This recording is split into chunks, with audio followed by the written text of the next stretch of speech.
जय हिंद, जय महाराष्ट्र. श्री छत्रपती शिवाजी महाराज की जय. श्री छत्रपती संभाजी महाराज की जय. आई जिजाऊच्या चरणी माझा नमस्कार, दंडवत. मित्रांनो, आजच्या घडीला महाराष्ट्रामध्ये ज्या गोष्टी घडायला लागलेल्या आहेत, कितीतरी गोष्टी घडायला, बलात्कार व्हायला लागलेत लहान लहान मुलांवरती, 3-3 वर्षाच्या बाळांवरती. असं पहिलं असं कधी होत नव्हतं. महाराष्ट्र माझा हा असुरक्षित झालेला आहे. कुठल्या चुतियांच्या लोकांच्या हाती माझ्या महाराष्ट्राच्या लोकांनी हा महाराष्ट्र दिलेला आहे. निव्वळ येड झवेत ते लोक. त्या लोकांच्या हातामध्ये जो महाराष्ट्र दिलेला आहे ते निव्वळ येड झवेत. माझे राजे असते ना, आपले राजे असते ना, छत्रपती शिवाजी महाराज किंवा छत्रपती संभाजी महाराज, यांनी न्याय बरोबर केला असता. त्यांनी या हरामखोरांना कडेलोट केला असता. काय नेत्यांना आपण निवडून दिलंय, काय नेत्यांना. हलकट लोक आहेत भेंचे. सत्तेसाठी, पैशासाठी भेंचे ते काहीही करतील, काही. ऍक्च्युली बघायला गेलं तर ह्यांच्या मुलींवरती, ह्यांच्या आया बहिणींवरती जर रेप झाले ना, तेव्हाच त्यांना ह्यांचे डोळे उघडतील. हे प्रकरण बघून ऐकून एवढी कीव, एवढी हे होती ना, तळपायाची आग मस्तकाला जाते. काय चुतियांच्या लोकांच्या हातामध्ये दिलेला आहे हा महाराष्ट्र. देश तर दिलेलाच आहे, पण या भारतामध्ये महाराष्ट्र एक असा राज्य होतं की जेणेकरून एकदम सुरक्षित वाटायचं. इथपर्यंत की आपले बाळासाहेब होते तिथपर्यंत सुरक्षित वाटायचं. पण आता तर ह्या भडव्यांनी महाराष्ट्राच्या आईला घोडा लावलेला आहे. पण आत्ता इन्स्टंटली मी एक रील बघितली. किरण नकाशे म्हणून आहेत, आपले मनसेचे आहेत. मनसेचे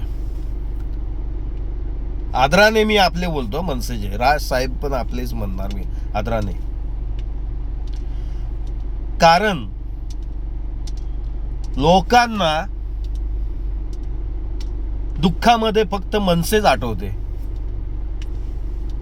जिथे अन्याय होतो तिथे मनसेच आठवते यांना. का? आता मी रील बघत होतो, एक छोटस एक 25 दिवस झाले असतील ते जन्माला आलेलं. आता हे कुठल्या हॉस्पिटलमध्ये, म्हणजे आपल्या महाराष्ट्रातले ठाणे बिणे वगैरे या साईडचंच आहे ते हॉस्पिटल.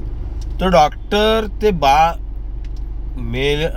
मृत घोषित झाल्यानंतर पण ते 3 लाख 3.5 लाखाच्या आसपास काय एक अमाऊंट द्या बोलत होता त्या आईला. आणि तुमचं बाळ घेऊन जावं, बॉडी घेऊन जावं बाळाची वगैरे, असं काहीतरी ती रील होती. तर तिथे आपले मनसेचे किरण कापसे यांनी त्या बाळाला, त्या आईला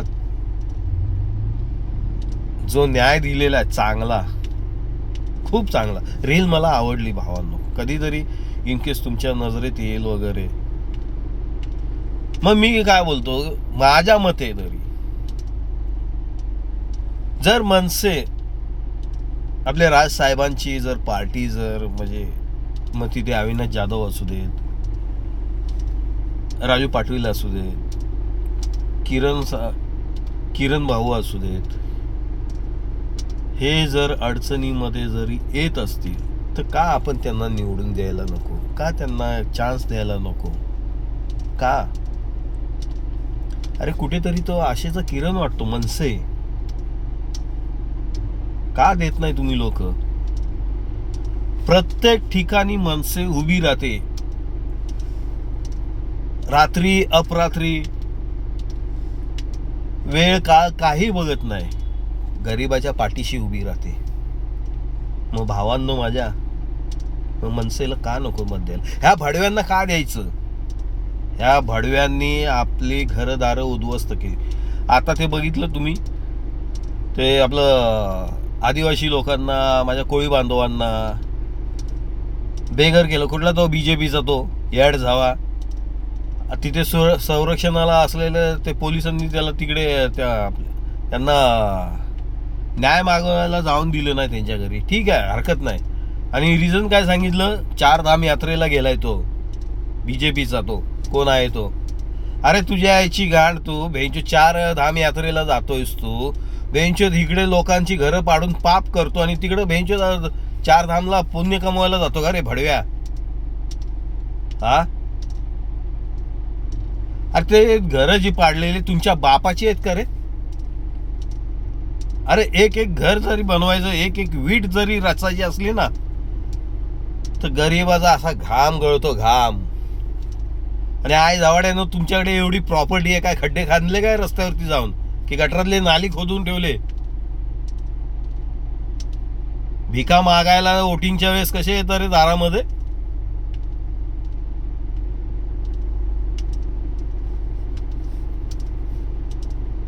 तर भावानं मी तुम्हाला जास्त काय बोलणार नाही, फक्त एकच सांगेन, सगळे पक्ष गेले भाडमध्ये. कुठलाच पक्ष चांगला मला नाही वाटत. तुम्हाला वाटतो की नाही मला माहित नाही. आता पुण्यामध्ये 3 वर्षाच्या त्या बाळावरती बलात्कार झाला. मुख्यमंत्र्यांनी काय केलं फडणवीसांनी? तुम्हाला माहितीच आहे, जनतेला माहितीच आहे. न्यायासाठी लोक रस्त्यावरती आली तर त्यांच्यावरती लाठीचार्ज.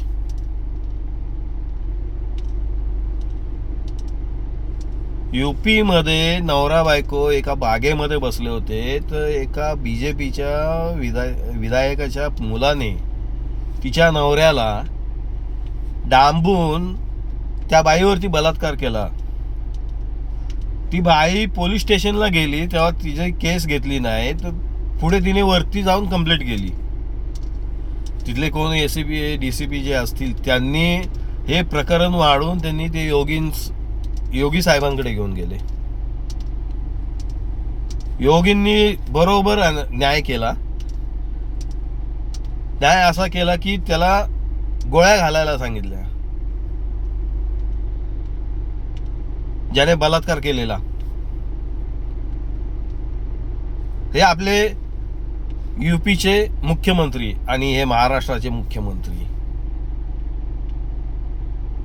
यांना सत्तेचा माज आलाय, माज. जेव्हा हीच परिस्थिती यांच्यावरती येईल ना, स्वतःवरती,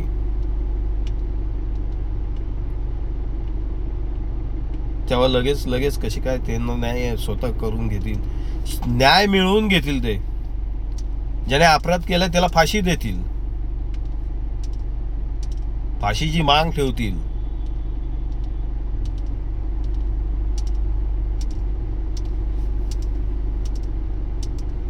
पण हे काय, अजून पण वेळ गेली नाहीये. आपल्याला सवरलं पाहिजे. आणि मी महाराष्ट्राच्या सर्व जनतेला मी विनंती करतो की एक वेळ आता राज साहेबांना पण आम्ही चान्स देऊया.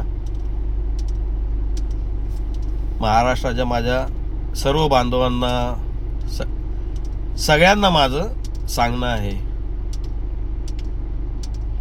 जय हिंद, जय महाराष्ट्र.